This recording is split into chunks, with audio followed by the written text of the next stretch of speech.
जैसा कि अभी तक हम लोगों ने 3 चैप्टर कंप्लीट कर लिए हैं, वैद्युत आवेश तथा क्षेत्र, वैद्युत विभव तथा धारिता और विद्युत धारा। ध्यान रखिए कि ये तीनों चैप्टर जो हमने कंप्लीट किए वो इलेक्ट्रोस्टैटिक का एक पार्ट है, यानी उसमें हमने देखा कि जो भी हम आवेश की बात कर रहे थे वो एक रुका हुआ आवेश था। आज की क्लास में हम लोग जो चैप्टर स्टार्ट करने जा रहे हैं इसमें हम लोग गतिमान आवेश के बारे में बात करेंगे। तो इस चैप्टर में हम लोग आगे देखेंगे कि जब कोई चार्ज चलता है तो अब वो उसकी क्या क्या प्रॉपर्टीज होती है। पीछे के 3 चैप्टर में रुके हुए चार्ज की प्रॉपर्टीज को हमने डिस्कस किया है। अब आगे के जो चैप्टर्स होंगे इसमें हम मूविंग चार्ज के बारे में बात करेंगे। तो चलिए देखते हैं कौन कौन से टॉपिक हैं। तो जो टॉपिक आज हम लोग पढ़ेंगे वो है चुंबक और उसके गुण, और धारावाही परिनालिका और ऑस्टर्ड का जो है प्रयोग, गतिमान आवेश पर लगने वाला चुंबकीय बल और लारेंज बल, चुंबकीय बल की दिशा ज्ञात करने के फ्लेमिंग के बाएं हाथ का नियम और दाहिने हाथ की हथेली का नियम नंबर 2, और इसके अलावा चुंबकीय क्षेत्र में आवेशित कण की गति या गमन पथ। आपने देखा था कि जैसे वैद्युत क्षेत्र में आवेशित कण का जो गमन पथ था वो परवलयाकार था, तो हमको इस चैप्टर में देखना है कि चुंबकीय क्षेत्र में आवेशित कण का गमन पथ क्या होगा। फिर धारावाही चालक पर बल, यानी कोई धारावाही चालक है तो उस पर कौन सा बल लग रहा होगा और क्या उसका फार्मूला होगा। इसके अलावा चुंबकीय क्षेत्र का मात्रक और उसके बाद चुंबकीय फ्लक्स और बायो सेवर्ट का नियम। ठीक है, तो इतनी चीजें आज की क्लास में हम लोग कवर करेंगे। तो चलिए स्टार्ट करते हैं। सबसे पहला टॉपिक हम लोग लेते हैं चुंबक और उसके गुण। चुंबक और उसके गुण। चुंबक के बारे में आप जानते हैं, एक ऐसा पदार्थ होता है जो लोहे के छोटे छोटे टुकड़े को अपनी ओर आकर्षित करता है, और जिस बल से वो आकर्षित करता है उस बल को हम लोग कहते हैं चुंबकीय बल।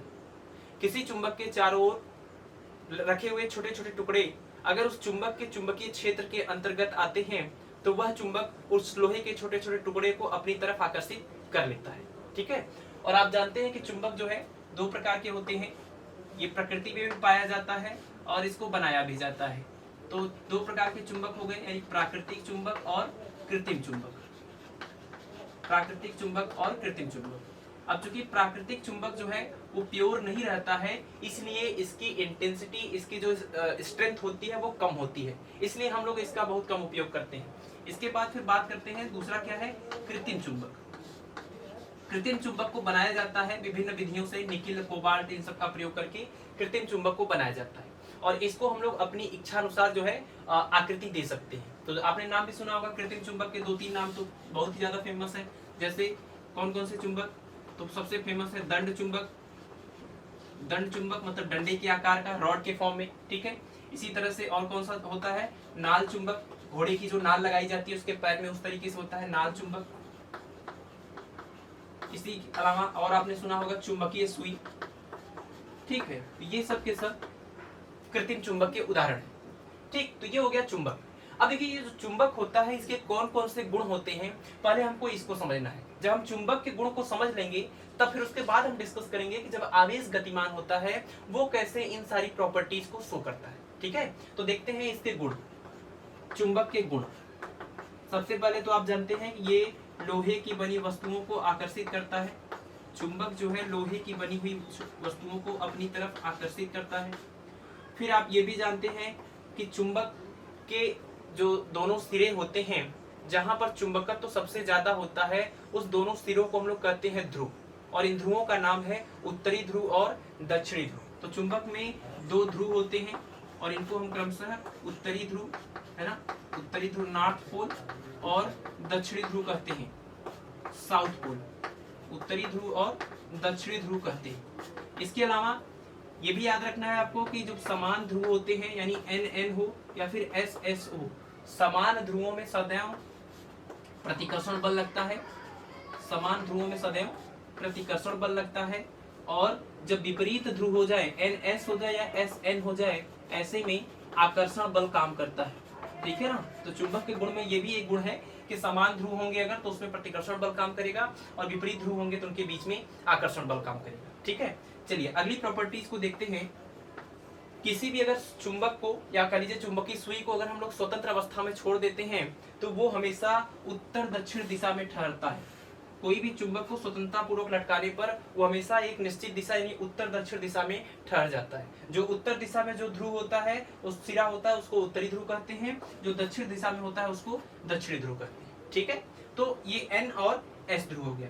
इसके अलावा एक और इंपॉर्टेंट बात याद रखिए कि किसी भी चुंबक के में केवल एक ध्रुव संभव नहीं है। कोई भी ऐसा चुंबक नहीं हो सकता जिसमें खाली उत्तरी ध्रुव हो या फिर जिसमें केवल दक्षिणी ध्रुव हो।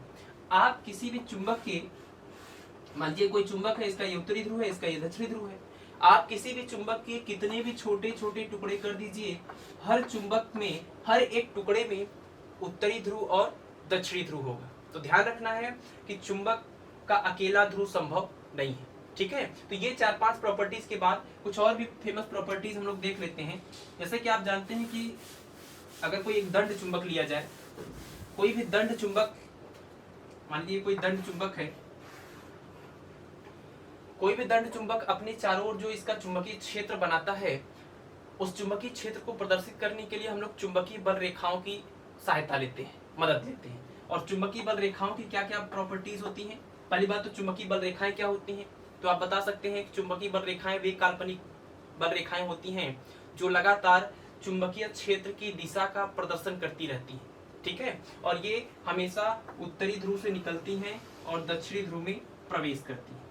चुंबकीय बल रेखाएं हमेशा उत्तरी ध्रुव से निकलती हैं और दक्षिणी ध्रुव में प्रवेश करती हैं। बाहर इनकी दिशा उत्तरी ध्रुव से दक्षिणी ध्रुव की ओर होती है और अंदर दक्षिणी ध्रुव से उत्तरी ध्रुव की ओर होती है।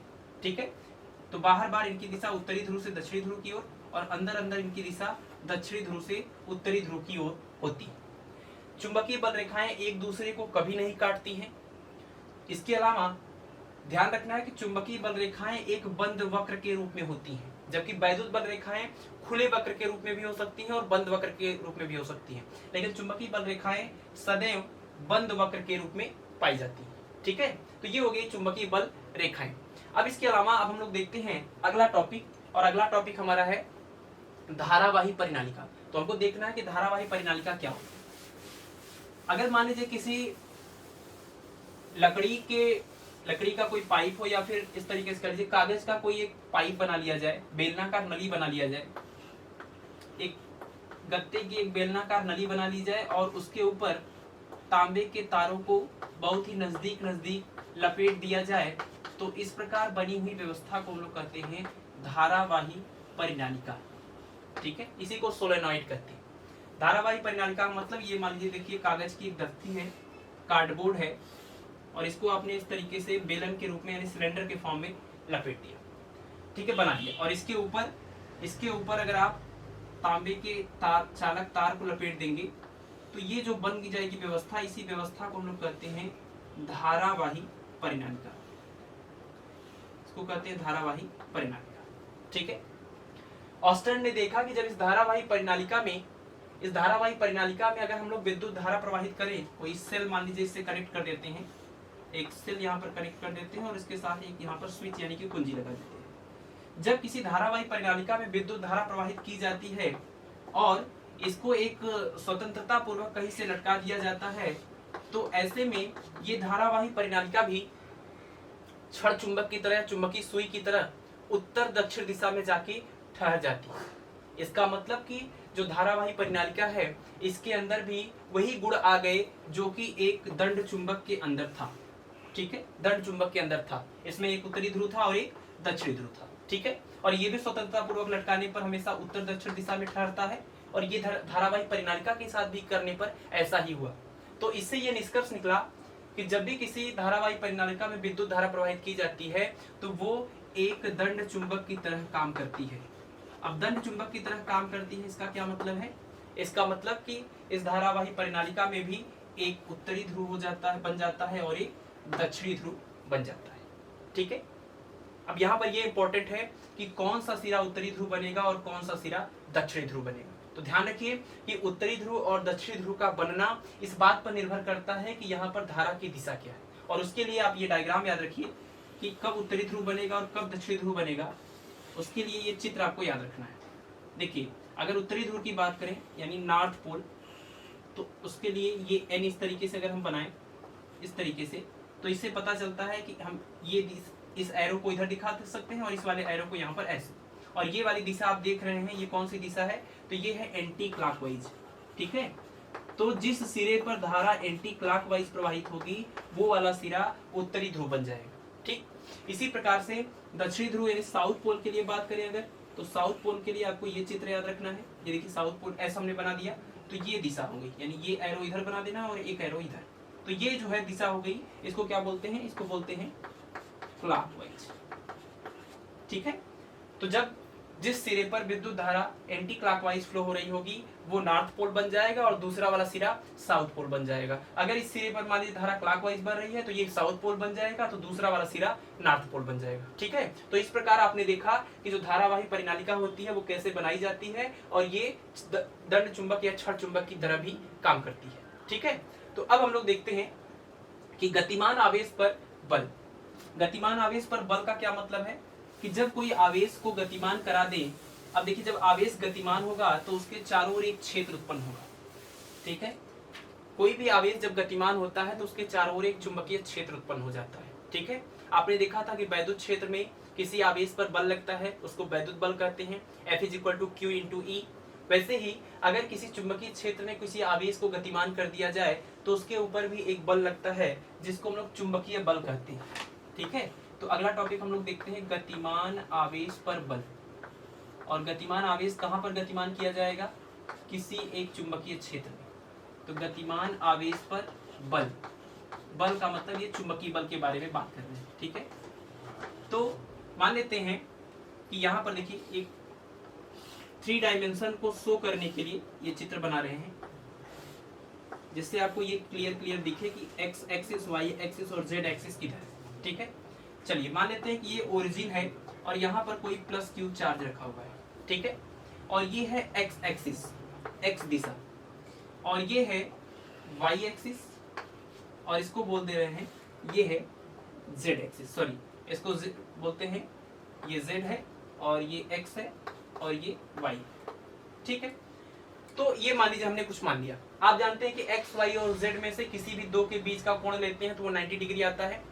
और मान लीजिए कि यहाँ पर मूल बिंदु पर कोई धन आवेश +q रखा हुआ है और ये चुंबकीय क्षेत्र की दिशा है यानी मैग्नेटिक फील्ड का डायरेक्शन है, और ये आवेशित कण यहाँ पर इस चुंबकीय क्षेत्र की दिशा के लंबवत इस दिशा में v वेग से गतिमान, यानी अगर +q आवेश एक समान चुंबकीय क्षेत्र v से 90 अंश का कोण बनाती हुई दिशा में v वेग से गतिमान है तो इसके ऊपर एक बल लगेगा, और जो बल लगेगा उस बल के लिए फार्मूला हम लिखें तो यहाँ पर, तो ये फार्मूला क्या है, F = QVB।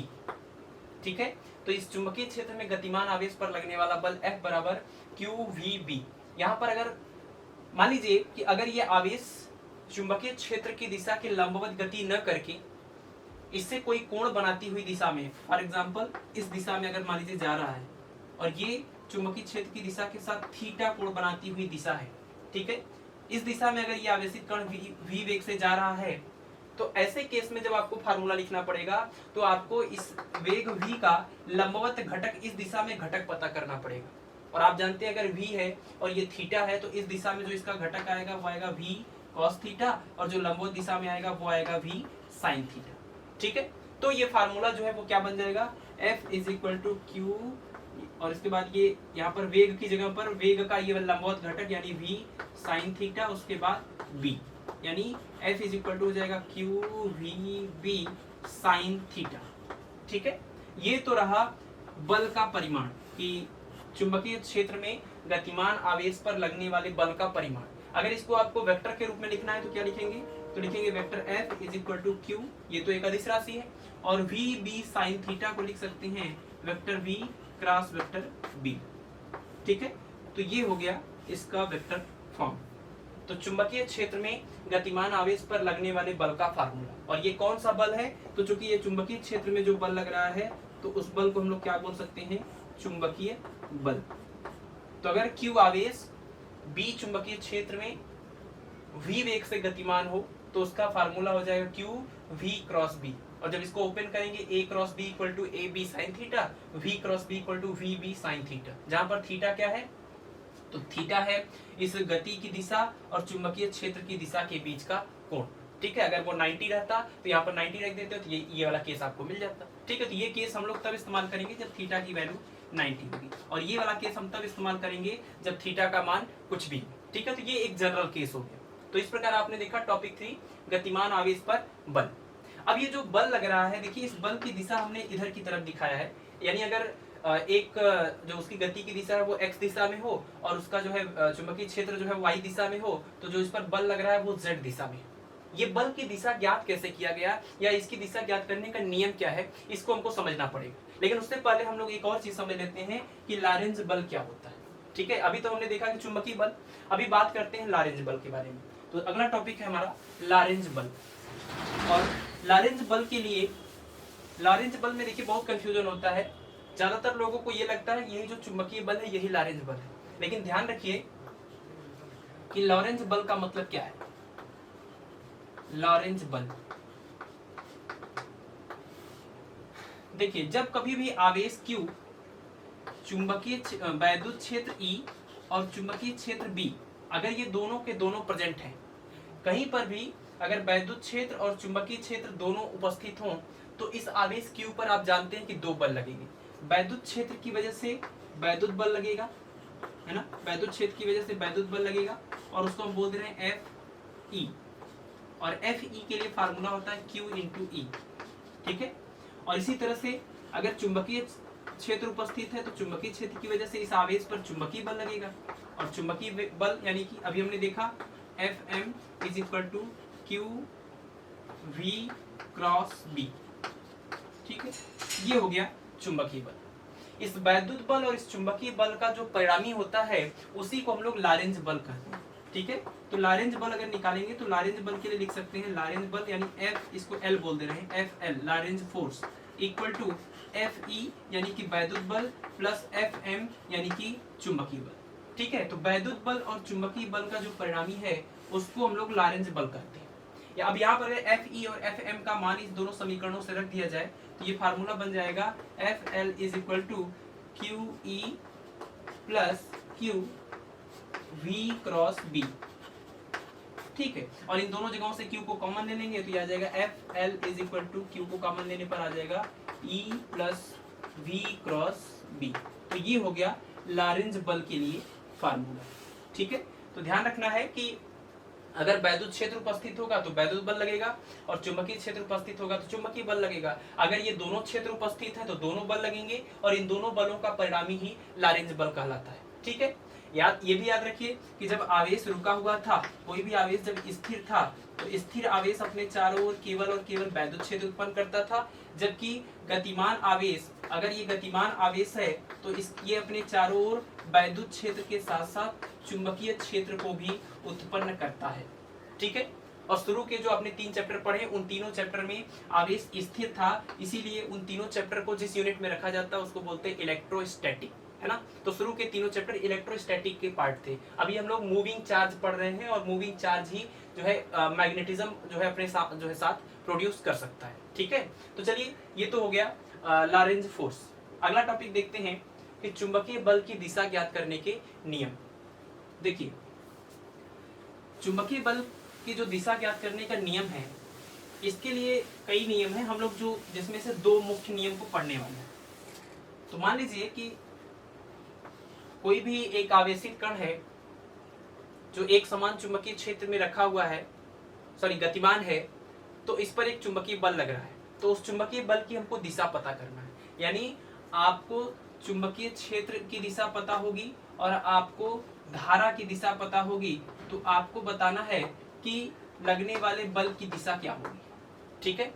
याद रखिए कि धारा की दिशा की जगह पर हो सकता है कि आपको आवेश के वेग की दिशा पता, है ना। आपको अगर धारा की दिशा नहीं दिया है तो आप जानते हैं कि धन आवेश जिधर चलता है, धन आवेश के वेग की जो दिशा है वही धारा की दिशा है। या फिर ऐसा भी हो सकता है कि आपको ऋण आवेश के वेग की दिशा पता हो, तो आप जानते हैं कि ऋण आवेश जिधर भी जाता है उसकी विपरीत दिशा में धारा की दिशा होती है, ठीक है। तो अगर आपको धारा की दिशा डायरेक्ट दिया हुआ है तब तो आप B और I का प्रयोग करके F की दिशा निकालेंगे। अगर ये I नहीं दिया हुआ है तो आपको जरूर उन दो धन या ऋण आवेशों के वेग की यानी गति की दिशा जरूर दिया होगा, ठीक है ना। तो इन दोनों का प्रयोग करके आपको इस बल की दिशा पता करना है। तो चुंबकीय बल की दिशा ज्ञात करने के 2 नियम हमारे पास हैं। चुंबकीय बल यानी Fm की दिशा ज्ञात करने के नियम। दिशा ज्ञात करने के नियम।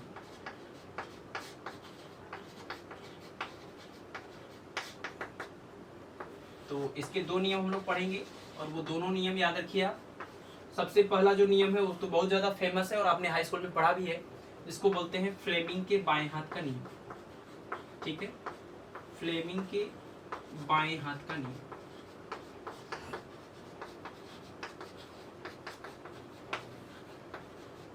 और जो दूसरा नियम है इसको बोलते हैं दाहिने हाथ की हथेली। अब देखिए, दाहिने हाथ की हथेली का जो नियम है उसके कुल दो नियम है। तो अभी हम लोग जो बात कर रहे हैं बल की दिशा ज्ञात करने के लिए, तो दाहिने हाथ की हथेली का नियम नंबर 2, यानी दाहिने हाथ की हथेली का कोई नियम नंबर 1 भी होता है, लेकिन अभी हम उसके बारे में बात नहीं कर रहे, ठीक है ना। तो फ्लेमिंग के बाएं हाथ का नियम, इसकी मदद से भी आप बल की दिशा पता कर सकते हैं, चुंबकीय बल की दिशा, और दाहिने हाथ की हथेली का नियम नंबर 2 का भी प्रयोग करके आप बल की दिशा ज्ञात कर सकते हैं। दोनों ही नियम से सेम रिजल्ट आपको मिलने वाला है, इसलिए आपको जो सुविधाजनक लगे आप उसका प्रयोग कर सकते हैं। लेकिन ज्यादातर क्वेश्चन में, ज्यादातर सर्किट में आपको जो है परिपथ में आपको ये वाला नियम प्रयोग करना काफी आसान लगेगा। ठीक है, तो मैं दोनों बता देता हूं, आपको जो सुटेबल पड़ता है आप वो इस्तेमाल करके हमेशा लगने वाले बल की दिशा को ज्ञात कर सकते हैं। चलिए, तो फ्लेमिंग के बाएं हाथ का नियम। फ्लेमिंग के बाएं हाथ के नियम के अनुसार ये जो हमारा बायां हाथ है, इस बाएं हाथ के अंगूठे और उसकी ये पास की दोनों अंगुलियां, देखिए ये तो अंगूठा हो गया, इसको हम लोग क्या बोलते हैं, इसको बोलते हैं तर्जनी और इसको बोलते हैं माध्यिका। ठीक है, तो फ्लेमिंग के बाएं हाथ के नियम के अनुसार अंगूठा और उसके पास की इन दोनों अंगुलियों को इस प्रकार फैलाना है कि तीनों एक दूसरे के लंबवत रहे। तीनों एक दूसरे के लंबवत होने का मतलब फिर एक्स वाई और जेड वाली बात हो गई। तो इसको हम लोग इस तरीके से देखिए फैला सकते हैं। ठीक है, ये अगर इसको एक्स बोल दें, ये वाई हो गया, तो ये जेड हो गया। ये तीनों के तीनों में से आप किसी भी दो को देखिए तो इनके बीच का कोण आपको 90 मिलने वाला है। ठीक है ना, तो इस नियम के अनुसार अंगूठा, बाएं हाथ के अंगूठे और उसके पास की दोनों अंगुलियों को इस प्रकार फैलाएं कि तीनों एक दूसरे के लंबवत रहें, और तब यदि ये वाली उंगली तर्जनी, तब यदि ये तर्जनी चुंबकीय क्षेत्र बी की दिशा और ये मध्यिका धारा की दिशा को प्रदर्शित करे, तो ये जो अंगूठा होगा वो चालक पर लगने वाले या आवेश पर लगने वाले बल की दिशा को प्रदर्शित करेगा। ठीक है, यानी अगर हम इन तीनों की बात कर ले तो मान लीजिए ये तर्जनी की दिशा हो गई, ठीक है, और ये लगने वाले बल की दिशा हो गई, और इस दिशा में हम मान रहे हैं किसकी दिशा, ये जो है धारा की दिशा है। तो अगर ये बी की दिशा है और ये आई की दिशा है, तो फिर जो है, एक मिनट, ये हो जाएगा बल की दिशा।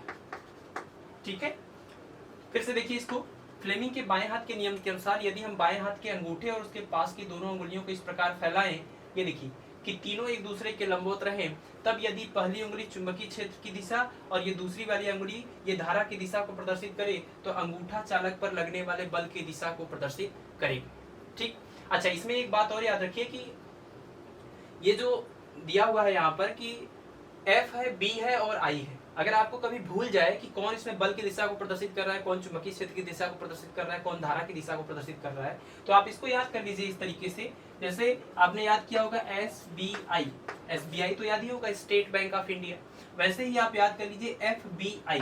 ठीक है, FBI ये फोर्स है, ये मैग्नेटिक फील्ड यानी चुंबकीय क्षेत्र है, और ये करंट है। तो ये F, ये B और ये I। ठीक, तो इस प्रकार फ्लेमिंग के बाएं हाथ के नियम के अनुसार आप जो है बल की दिशा ज्ञात कर सकते हैं। इसी प्रकार अब हम लोग अगला देखते हैं, दाहिने हाथ की हथेली का नियम नंबर 2। दाहिने हाथ की हथेली का नियम नंबर 2, देखिए ये दाहिना हाथ है, और दाहिने हाथ की हथेली का नियम नंबर 2 क्या कहता है, यदि हम दाहिने हाथ की अंगुलियों को, ये देखिए जो चारों अंगुलियां हैं, यदि हम दाहिने हाथ की अंगुलियों को चुंबकीय क्षेत्र की दिशा में बी, ये मान लीजिए बी की दिशा है, चुंबकीय क्षेत्र की दिशा में, और इस अंगूठे को धारा की दिशा में, मान लीजिए इधर धारा की दिशा है और ये चुंबकीय क्षेत्र की दिशा है। ठीक है, अभी हमने पता किया फ्लेमिंग के बाएं हाथ के अनुसार कि अगर ये चुंबकीय क्षेत्र है और ये धारा है तो बल ऊपर लगेगा। अब हम लोग देखने जा रहे हैं कि दाहिने हाथ की हथेली के नियम के अनुसार भी क्या बल की यही दिशा ऊपर की तरफ आती है, तो ये चुंबकीय क्षेत्र की दिशा हो गई और ये धारा की दिशा हो गई। तो दाहिने हाथ की हथेली का नियम नंबर 2 कहता है कि इन अंगुलियों को चुंबकीय क्षेत्र की दिशा में रखिए और इस अंगूठे को धारा की दिशा में रखिए, और अब ये जो आपकी अंगुलियां जो है जिधर मुड़ती हैं हथेली के लंबवत, वो जो दिशा आएगी, जैसे ये इधर ऊपर की तरफ मुड़ रही है, तो ये जो दिशा है यही बल की दिशा हो जाएगी। ठीक है, तो अगर इसको बी की दिशा में और इसको आई की दिशा में रखेंगे, तो जिधर ये मुड़ सकता है वो लंबवत दिशा ही बल की दिशा होगी। मान लीजिए अगर कि धारा की दिशा इधर ना लेके हम बिल्कुल विपरीत दिशा में लेते तब क्या होता, तो हमको इसको चुंबकीय क्षेत्र में रखना था और इसको धारा की दिशा में, तो इसको तो ऐसे ही रख देते, ये तो हो गया बी की दिशा में, लेकिन ये धारा की दिशा में नहीं, और इसको धारा की दिशा में लाने के लिए और इसको चुंबकीय क्षेत्र की दिशा में लाने के लिए आपको इसको ये ऐसे उलट देना है। अब देखिए ये चुंबकीय क्षेत्र की दिशा में है और ये इधर धारा की दिशा में आ गई, और अब ये आपकी हथेली जो है नीचे की तरफ मुड़ रही है, अर्थात बल की दिशा जो अभी थोड़ी देर पहले ऐसे ऊपर की तरफ थी वो अब नीचे की तरफ चली गई। ठीक है, तो इस प्रकार दाहिने हाथ की हथेली का नियम नंबर 2 और फ्लेमिंग के बाएं हाथ का नियम, ये दोनों के दोनों सेम रिजल्ट को देते हैं। आपको जो आसान लगता है आप इनका प्रयोग कर सकते हैं, लेकिन कोशिश करिए कि इसका प्रयोग करना आपको आ जाए। ठीक है, दाहिने हाथ की हथेली का नियम नंबर 2। तो इन दोनों की मदद से आप लगने वाले बल की दिशा ज्ञात कर सकते हैं। अगला टॉपिक हम लोग देखेंगे चुंबकीय क्षेत्र में गति। तो चुंबकीय क्षेत्र में आवेशित कण की जो गति होती है उसका मार्ग कैसा होता है और वो मार्ग क्यों होता है, इसको हम लोग समझेंगे, और इसके लिए आपको जरूरत पड़ेगी दाहिने हाथ की हथेली का नियम नंबर 2 और फ्लेमिंग के बाएं हाथ के नियम का। ठीक है, तो अगला टॉपिक है चुंबकीय क्षेत्र में आवेशित कण की गति। चुंबकीय क्षेत्र में गति,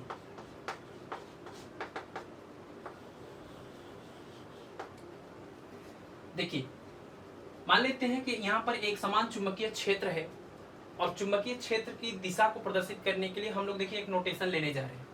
अगर हम ऐसे क्रॉस दिखाएंगे, क्रॉस की दिशा में, और इस गोले के अंदर डॉट दिखाएंगे, तो अगर हमने क्रॉस दिखाया है इसका मतलब कि चुंबकीय क्षेत्र की दिशा इस बोर्ड के तल के लंबवत अंदर की ओर है। ठीक है, तो जब अंदर की ओर ऐसे चुंबकीय क्षेत्र की दिशा होती है तो हम इसको क्रॉस से दिखाते हैं, और जब चुंबकीय क्षेत्र की दिशा ऐसे बाहर की ओर होती है, ऐसे उसका तीर का नोक दिखता है, तो हम इसको डॉट से दिखाते हैं। ठीक है, तो इसका मतलब कि ये अगर दिशा हमने दिखाया चुंबकीय क्षेत्र की, तो इसका मतलब कि सतह के इस बोर्ड के तल के लंबवत अंदर की ओर और इसका मतलब बोर्ड के तल के लंबवत बाहर की ओर। ठीक है, तो मान लेते हैं कि एक समान चुंबकीय क्षेत्र यहाँ पर है और ये हम लोगों ने दिखा दिया है कि ये दिशा है चुंबकीय क्षेत्र, यानी बोर्ड के तल के लंबवत।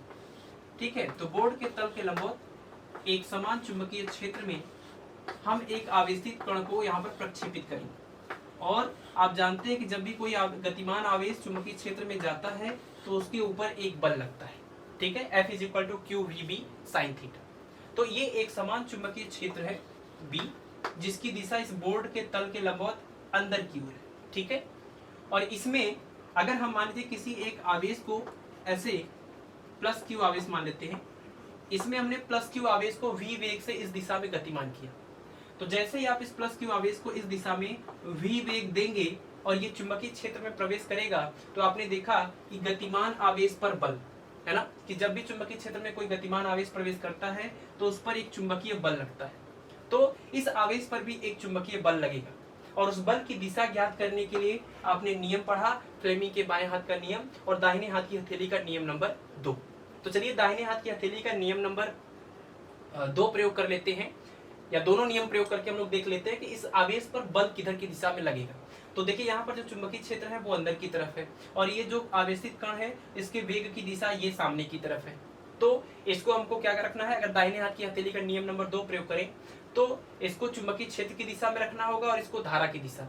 अब यहाँ धारा की दिशा तो नहीं दिया है, तो आपको देखना है कि ये प्लस Q आवेश है, और आप जानते हैं कि प्लस Q आवेश जिस दिशा में चलता है वही धारा की दिशा होती है। ठीक है, तो इसको B की दिशा में रखेंगे यानी अंदर की तरफ, और ये प्लस Q आवेश की चलने की दिशा अर्थात धारा की दिशा, और ये जिधर मुड़ेगा वो हो जाएगा लगने वाले बल की दिशा, यानी ये जो आवेशित कण इधर जा रहा है इस चुंबकीय क्षेत्र के कारण इस पर जो बल लगेगा वो बिल्कुल ऊपर की तरफ लगेगा। तो इस पर ये आवेशित कण जो ऐसे जा रहा था इस पर ऊपर की तरफ एक बल लगेगा। ठीक है, और जब ऊपर की तरफ बल लगेगा तो ये आवेशित कण जब यहाँ पर आएगा और इसमें चुंबकीय क्षेत्र में प्रवेश करेगा, तो ऐसे प्रवेश करते करते ये धीरे धीरे इस पर जब ऊपर की तरफ बल लगेगा तो ये ऊपर की तरफ उठने लगेगा। ठीक है, फिर जब यहाँ पर पहुंचेगा, मान लीजिए आगे पहुंचा कहीं पर, तो अभी ये अगर यहाँ पर पहुंचा है तो ये इसके वेग की दिशा होगी, जो स्पर्श रेखा की दिशा होगी वही वेग की दिशा होगी, और चुंबकीय क्षेत्र अंदर की ओर है, तो फिर से यहाँ पर वही नियम लगाएंगे, इसको B की दिशा में रखेंगे, इसको I की दिशा में रखेंगे, फिर से इसके लंबवत यहाँ पर एक बल लगेगा और ये फिर से इधर की तरफ जो है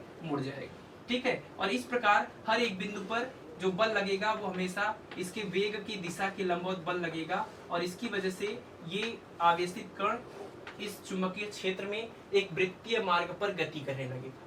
ठीक है।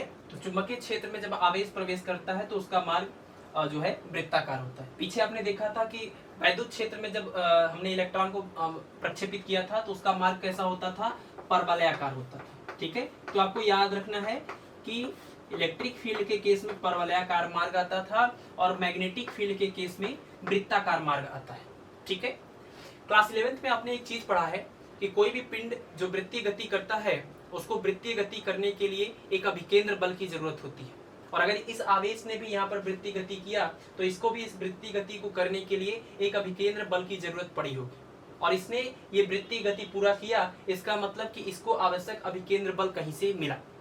आपने ये भी देखा था कि अभिकेंद्र बल कोई अलग प्रकार का बल नहीं होता है, यही जो बल होता है वो अभिकेंद्र बल की तरह जो है कार्य करने लगता है। तो यहाँ पर इस आवेश पर कार्य करने वाला जो चुंबकीय बल था, उसी चुंबकीय बल ने इसको घूमने के लिए आवश्यक अभिकेंद्र बल प्रदान किया होगा, इसीलिए इसने वृत्तीय गति पूरा किया।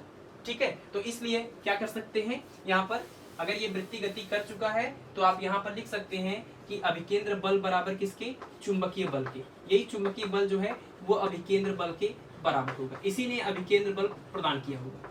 ठीक है, और आप जानते हैं कि ये चुंबकीय बल, इसके ऊपर ये जो आवेश यहाँ पर ऐसे गया है इस दिशा में, ऐसे प्लस क्यू आवेश इस दिशा में जा रहा था और हर एक बिंदु पर ये मुड़ते मुड़ते जो है वृत्तीय गति करने लगा। ठीक है, तो इसके ऊपर जो चुंबकीय बल लग रहा होगा उसके लिए हम लोग क्या लिख सकते हैं, क्यू वी बी, फिर हम लोग लिखते हैं साइन थीटा। और थीटा किसके किसके बीच का कोण होता है, वेग और चुंबकीय क्षेत्र की दिशा के बीच का कोण।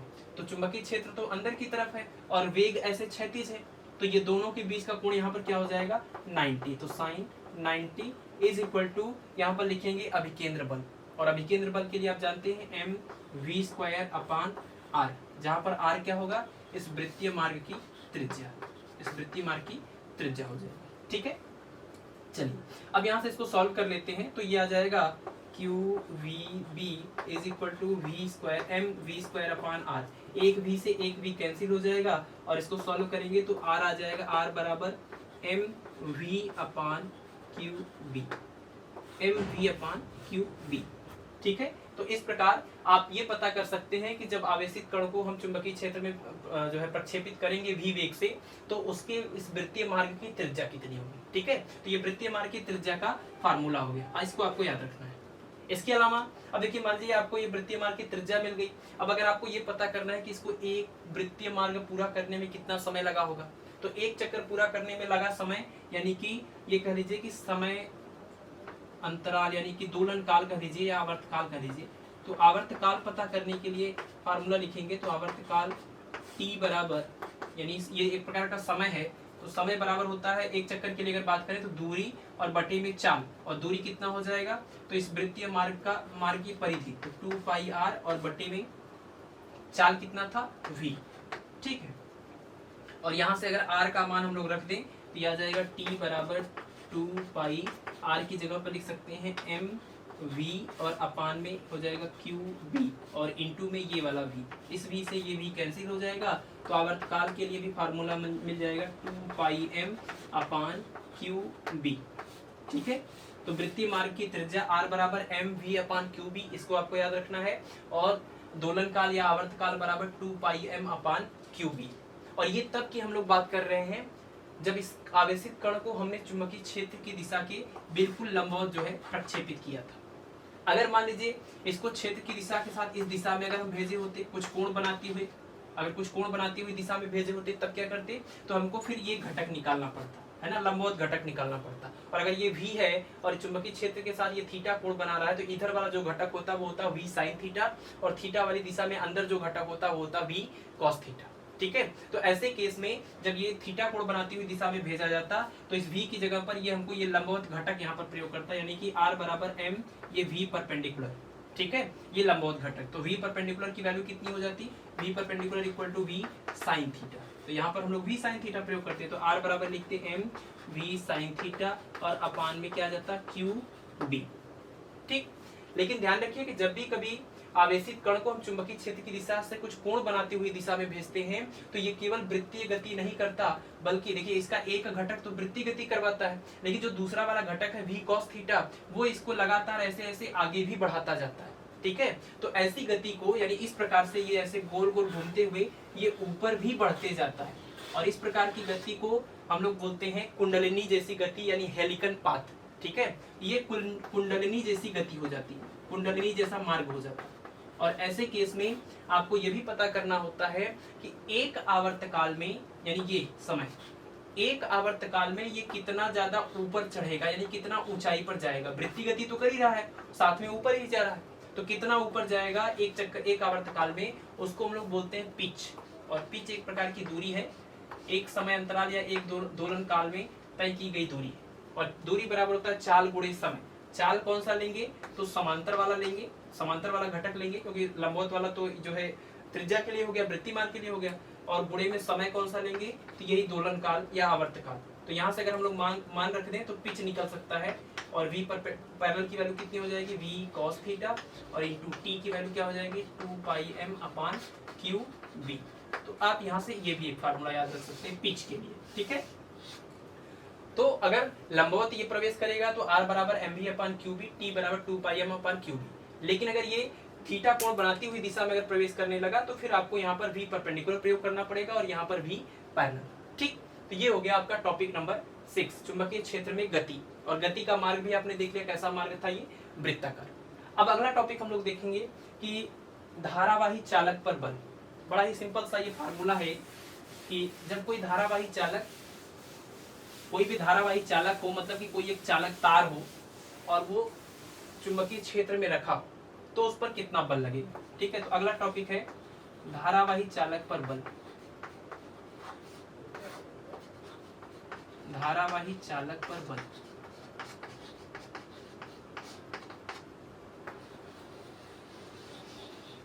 तो इसमें देखते हैं धारावाही चालक पर बल। मान लीजिए कि ये कोई धारावाही चालक है और इसकी लंबाई है l। ठीक है, और चूंकि ये धारावाही चालक है, इसका मतलब कि इसके अंदर धारा प्रवाहित हो रही है, तो I धारा मान रहे हैं प्रवेश कर रहा है, इधर से और इधर से निकल रहा है। और इस धारावाही चालक को किसी चुंबकीय क्षेत्र में रखा गया है। ये चुंबकीय क्षेत्र की दिशा दिखा रहे हैं। एक समान चुंबकीय क्षेत्र में किसी धारावाही चालक को रख दिया गया है। चुंबकीय क्षेत्र है B और ये इसकी लंबाई है L और इसमें बहने वाली धारा है I। तो ऐसे केस में धारावाही चालक पर जो बल लगता है उसका मान होता है F = I × B × L। ये तब की बात हो रही है जब ये धारावाही चालक चुंबकीय क्षेत्र की दिशा के साथ 90 अंश का कोण बना रहा था तब। लेकिन अगर ये थीटा कोण बनाने लगे, यहाँ पर अगर ये थीटा कोण बना रहा हो तो ये हो जाएगा F = IBL sin थीटा। तो अगर धारावाही चालक चुंबकीय क्षेत्र के साथ थीटा कोण बनाता हो तो इस पर लगने वाला बल F बराबर IBL sin थीटा। ठीक है, और यहाँ से ये देख लीजिए B क्या है, तो चुंबकीय क्षेत्र है, L इस धारावाही चालक की लंबाई है, I इसमें बहने वाली धारा और F इसके ऊपर लगने वाला बल। और इस बल की दिशा अगर आपको निकालना हो तो आपने जान ही लिया है, फ्लेमी के बाएं हाथ का नियम या फिर दाहिने हाथ की हथेली का नियम नंबर 2। तो इसको चुंबकीय क्षेत्र की दिशा में रखेंगे, इसको धारा की दिशा में रखेंगे, तो जो बल लगेगा वो इसके ऊपर की तरफ दिशा में लगेगा। ठीक है, तो ये बल की दिशा हो जाएगी। अगला टॉपिक देखते हैं। अगला टॉपिक है चुंबकीय क्षेत्र B का मात्रक। अब देखिए अगला जो टॉपिक है इस यहीं पर कर लेते हैं, B का मात्रक। B का मात्रक निकालने के लिए हमको इसी वाले फार्मूले की जरूरत पड़ेगी। ठीक है, तो चुंबकीय क्षेत्र B का मात्रक अगर यहाँ से निकाले इस फार्मूले से, तो यहाँ देखिए B = आ जाएगा F/I × L × sin थीटा। ठीक है, यहाँ से अगर हम B का मात्रक निकालें तो मात्रक आ जाएगा, बल का मात्रक न्यूटन, ये धारा का मात्रक एम्पियर और दूरी का मात्रक मीटर, तो न्यूटन प्रति एम्पियर मीटर। एक तो ये मात्रक हो गया। दूसरा एक और फार्मूला होता है phi = B × A। phi = B × A, जिसको हम लोग आगे पढ़ने वाले हैं चुंबकीय फ्लक्स के लिए। ठीक है, तो चुंबकीय फ्लक्स बराबर होता है B.A या BA। तो यहाँ से अगर हम B का मात्रक निकालते हैं तो ये phi B/A आ जाएगा। ये फ्लक्स का मात्रक, चुंबकीय फ्लक्स का मात्रक वेबर होता है और ये क्षेत्रफल है, इसका मात्रक मीटर स्क्वायर। तो इसको जब डिवाइड करेंगे तो इसका मात्रक क्या आ जाएगा, वेबर प्रति मीटर स्क्वायर। ठीक, तो चुंबकीय क्षेत्र का दो मात्रक आपने निकाल लिया, न्यूटन प्रति एम्पियर मीटर और वेबर प्रति मीटर स्क्वायर। ये तो आपने फार्मूले से निकाला। और इसका जो एसआई मात्रक होता है वो क्या होता है, वो होता है टेस्ला। ठीक है, एक मात्रक हो गया टेस्ला। तो कुल 3 मात्रक आपने देख लिए। याद रखिए ये तीनों आपस में इक्वल है, यानी 1 न्यूटन प्रति 1 मीटर एम्पियर मीटर, 1 वेबर प्रति मीटर स्क्वायर, 1 टेस्ला, ये सब आपस में बराबर है। लेकिन एक और मात्रक होता है इसका चुंबकीय क्षेत्र का, जिसको हम लोग कहते हैं गॉस, और ये एमकेएस सिस्टम का है, और गॉस जो होता है वो सीजीएस सिस्टम का है। तो जो गॉस होता है उसमें और इस टेस्ला में एक रिलेशन, ठीक है। अब आप जानते ही हैं कि अगर ये सीजीएस सिस्टम का है यानी छोटी यूनिट का है, तो इसका जो नंबर होगा वो इससे बड़ा होगा। तो यहाँ पर जो नंबर रहता है वो इससे बड़ा, यानी यहाँ पर 1 है, और यहाँ पर जो नंबर रहता है वो होता है 10 power 4। 1 tesla is equal to 10 power 4 gauss, या यहाँ से उल्टा कर देंगे तो 1 gauss is equal to 10 power -4 tesla, ठीक है। तो ये चारों के चारों आप याद रखिए, ये चारों के चारों ही चुंबकीय क्षेत्र बी के मात्रक होते हैं। न्यूटन प्रति एम्पियर मीटर, वेबर प्रति मीटर स्क्वायर, टेस्ला और गॉस, और इसमें रिलेशन क्या हो गया, 1 टेस्ला बराबर 10⁴ गॉस, ठीक है। चलिए अगला टॉपिक जो है, टॉपिक जो 9th है, ये चुंबकीय फ्लक्स, यही फार्मूला है इसका। चुंबकीय फ्लक्स की बात करें तो जिस तरह से आपने एक चीज पढ़ा था वैद्युत फ्लक्स, चैप्टर नंबर 1 में आपने पढ़ा था वैद्युत फ्लक्स। तो वैद्युत फ्लक्स में आपने क्या देखा था कि कोई एक सतह का एक क्षेत्रफल ले लिया था हमने, कोई एक सतह है, चादर है, और इससे गुजरने वाली चुंबकीय बल रेखाओं की संख्या, इसके लंबवत होकर गुजरने वाली चुंबकीय बल वैद्युत बल रेखाओं की संख्या ही इसका जो है वैद्युत फ्लक्स कहलाती थी। अब बिल्कुल उसी तरह से अब इस बार आपको जो है वैद्युत बल रेखाएं नहीं लेनी है, बल्कि चुंबकीय बल रेखाएं लेनी है, ठीक है ना। तो किसी सतह से उसके लंबवत होकर गुजरने वाले वैद्युत बल रेखा चुंबकीय बल रेखाओं की संख्या ही उस सतह का चुंबकीय फ्लक्स कहलाती है, और इसका मान चुंबकीय क्षेत्र और क्षेत्रफल वेक्टर के डॉट प्रोडक्ट के गुणनफल के बराबर होती है। तो अगर मान लीजिए चुंबकीय क्षेत्र है यहाँ पर वेक्टर बी और एरिया वेक्टर है ए, तो चुंबकीय फ्लक्स निकालेंगे अगर, तो चुंबकीय फ्लक्स फाई बी, चुंबकीय flux phi B is equal to हो जाएगा बी डॉट ए, ठीक है। जैसे वहां पर आपने पढ़ा था, यानी वैद्युत फ्लक्स फाई ई बराबर क्या, ई डॉट ए, वैसे यहाँ पर हो जाएगा बी डॉट ए। फिर से इसको अगर ओपन कर देंगे तो आ जाएगा B into A into cos theta. तो ये हो गया phi B is equal to B A cos theta.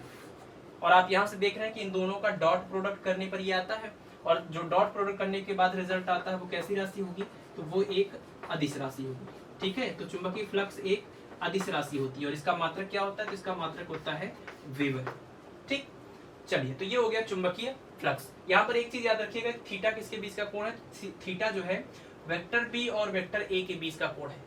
Vector B तो ठीक है, इसकी दिशा तो समझ में आती है, लेकिन वेक्टर ए की दिशा किधर है, तो याद रखिए कि जो वेक्टर ए की दिशा होती है वो हमेशा सतह के अभिलंबवत बाहर की ओर होती है, ठीक है। अगर ये सरफेस है तो इसका एरिया वेक्टर इस तरीके से ऊपर की तरफ, अगर मान लीजिए सतह को हमने तिरछा ले लिया, इस तरीके से ले लिया, तो इसका जो एरिया वेक्टर होगा वो इस तरफ हो जाएगा, ठीक है। तो एरिया वेक्टर और मैग्नेटिक फील्ड के बीच का एंगल है थीटा। अब अगला टॉपिक हम लोग देखेंगे, लास्ट है बायो-सेवर्ट नियम। तो देखते हैं बायो-सेवर्ट नियम। बायो-सेवर्ट नियम, देखिए इसमें बायो तथा सेवर्ट दो अलग अलग लोग थे। बायो तथा सेवर्ट ने मिलकर ये नियम दिया हुआ है, जिसको हम लोग बायो-सेवर्ट नियम कहते हैं। क्लास 10th में आपने इसको पढ़ा भी है, ठीक है। इस नियम की मदद से क्या होता है कि अगर कोई मान लीजिए ये धारावाही चालक है और इसमें हम विद्युत धारा प्रवाहित कर दें आई, इस धारावाही चालक में अगर आई धारा प्रवाहित कर दें, तो आप जानते हैं कि जब भी किसी चालक तार में विद्युत धारा प्रवाहित करते हैं तो इसका मतलब कि इसमें से आवेश प्रवाहित हो रहा है, और जब भी आवेश गतिमान होता है तो वो अपने चारों ओर एक चुंबकीय क्षेत्र उत्पन्न करता है ना। स्थिर आवेश वैद्युत क्षेत्र उत्पन्न करता है और गतिमान आवेश चुंबकीय क्षेत्र उत्पन्न करता है। तो जब इस चालक तार में विद्युत धारा प्रवाहित करी जाएगी तो इस चालक तार के कारण इसके चारों ओर एक चुंबकीय क्षेत्र उत्पन्न हो जाएगा, इस गतिमान आवेश के कारण यहाँ पर चुंबकीय क्षेत्र उत्पन्न हो जाएगा, ठीक है। तो इस चालक तार का अगर एक छोटा सा अवयव ले लें और मान लेते हैं इसकी लंबाई कितनी है dl, अनंत सूक्ष्म एक लंबाई ले लिया हमने dl, तो हमको पता करना है कि इस dl के कारण, ये इस अवयव के कारण इससे r दूरी पर चुंबकीय क्षेत्र कितना होगा, ठीक है। और इस बिंदु को नाम देते हैं बिंदु P। तो बिंदु P पर जो चुंबकीय क्षेत्र होगा उसी के लिए बायो तथा सेवर्ट ने एक नियम बनाया, ठीक है। किसी धारावाही चालक के किसी अवयव के कारण उससे कुछ दूरी पर चुंबकीय क्षेत्र का जो मान होता है, बायो तथा सेवर्ट के नियम के अनुसार अगर हमने ये छोटा सा अवयव dl लिया है तो यहाँ पर जो चुंबकीय क्षेत्र होगा उसको हम db बोलेंगे। और बायो और सेवर्ट ने ये बताया एक्सपेरिमेंट करके कि db जो होता है वो इसमें बहने वाली धारा के अनुक्रमानुपाती होती है, यानी इसमें जितनी ज्यादा धारा प्रवाहित होगी उतना ज्यादा वहां पर एक स्ट्रॉन्ग इलेक्ट्रिक फील्ड प्रोड्यूस हो जाएगा, सॉरी मैग्नेटिक फील्ड प्रोड्यूस हो जाएगा। दूसरा यहाँ पर इन्होंने बताया कि D B proportional to D L, जितना ज्यादा बड़ा आप ये अवयव लेंगे उतना ज्यादा वहां पर, ज्यादा बड़ा अवयव लेंगे तो उसकी वजह से ज्यादा जो है मैग्नेटिक फील्ड होगा, और छोटा अवयव लेंगे तो कम मैग्नेटिक फील्ड होगा। तो D B proportional to I, D B proportional to D L. फिर तीसरा इन्होंने बताया कि ये यहाँ पर देखिए ये जो है धारावाही चालक है, और ये जो हमने ये जो इनके बीच का जो डायरेक्शन लिया हुआ है, इनके बीच का एंगल अगर थीटा है, तो तीसरा इन्होंने बताया कि D B proportional to sine theta, इसके भी ये अनुक्रमानुपाती होता है। फिर इन्होंने बताया कि इस पॉइंट यानी इस एलिमेंट और इस पॉइंट के बीच की जो दूरी है उसके वर्ग के व्युत्क्रमानुपाती होता है ये चुंबकीय क्षेत्र डीबी। और इन सब को मिला के जो है जो फार्मूला बना वो क्या बना कि D B proportional to I D L sine theta और अपान क्या आर स्क्वायर। ठीक है, तो I D L sine theta upon R square. Proportionality हटाएंगे तो एक कांस्टेंट आएगा, और यहाँ पर जो कांस्टेंट आता है उसको लिखते हैं म्यू नॉट अपान 4 पाई। तो D B is equal to mu naught upon 4 pi I D L sine theta upon R square. और ये जो फार्मूला आया इसी फार्मूले को बोलते हैं बायो तथा सेवर्ट का नियम। ठीक है, तो ये जो फार्मूला आया इसमें आप देख रहे हैं कि म्यू नॉट अपान 4 पाई ये कांस्टेंट आ गया, उसके बाद है I D L sine theta upon R square. इसमें ये जो म्यू नॉट अपान 4 पाई है इसी कांस्टेंट को आपको याद रखना है कि म्यू नॉट अपान 4 पाई जो है इसकी वैल्यू होती है 10 पावर -7 की, ये कांस्टेंट है, और इसका मात्रक होता है न्यूटन प्रति एम्पियर स्क्वायर। ठीक है, तो mu naught upon 4 pi equal to 10 power -7 newton प्रति एम्पियर स्क्वायर। आप चाहे तो यहाँ से म्यू नॉट की भी वैल्यू निकाल सकते हैं, तो म्यू नॉट की वैल्यू कितनी आ जाएगी 4 पाई इंटू 10 पावर -7 न्यूटन प्रति एम्पियर स्क्वायर। ठीक है, ये जो म्यू नॉट होता है इसको हम लोग बोलते हैं निर्वात की, जैसे आपने एप्सिलॉन नॉट पढ़ा था वैसे यहाँ पर म्यू नॉट है, इसको बोलते हैं निर्वात की चुंबकशीलता, निर्वात की चुंबकशीलता। और अगर आप इसको हल करेंगे मल्टीप्लाई करेंगे इसकी वैल्यू रख के तो आप इसकी वैल्यू न्यूमेरिकल वैल्यू पता कर सकते हैं। ठीक है, तो ये एक कांस्टेंट है, इसको बोलते हैं निर्वात की चुंबकशीलता। जिस प्रकार आपने पढ़ा था एप्सिलॉन नॉट, और इसको बोलते थे निर्वात की वैद्युतशीलता, है ना। एप्सिलॉन नॉट को बोलते थे निर्वात की वैद्युतशीलता, और इसकी वैल्यू कितनी होती थी, तो इसकी वैल्यू होती थी आपने पढ़ा था 8.85 गुणे 10 के घात -12, या फिर अगर इस तरीके से लिखा जाए जो आपने याद रखा था 1/4 pi epsilon naught is equal to 9 into 10 power 9। अगर यहाँ से आप निकालेंगे तो एप्सिलॉन नॉट की वैल्यू क्या आ जाएगी, ये आ जाएगी 1/4 पाई इंटू 9 इंटू 10 पावर 9। ठीक है, तो ये चीज आता था। तो म्यू नॉट हो गया और एप्सिलॉन नॉट हो गया। म्यू नॉट की बात तब होती है जब हम लोग मैग्नेटिज्म में आते हैं, यानी बायो-सेवर्ट नियम में ये पहली बार आपको मिलता है, और एप्सिलॉन नॉट आपने कहां पर देखा था, तो कूलाम के नियम में देखा था। अब यहाँ पर ये जो म्यू नॉट है और एप्सिलॉन नॉट है इनके बीच में एक रिलेशन भी होता है, और वो रिलेशन आपको याद रखना है, बहुत ज्यादा इंपॉर्टेंट रिलेशन है कि C इज इक्वल टू होता है 1/√μ नॉट इंटू एप्सिलॉन नॉट। ठीक है, तो ये म्यू नॉट और एप्सिलॉन नॉट के बीच का रिलेशन हो गया, और ये हो गया बायो-सेवर्ट नियम का फार्मूला। ठीक, तो आज की क्लास में इतना ही रखते हैं, और बाकी बचे हुए टॉपिक को हम लोग अगली क्लास में पढ़ेंगे। तो इतनी चीजों को आप तैयार करिए, मिलते हैं नेक्स्ट लेक्चर में। धन्यवाद।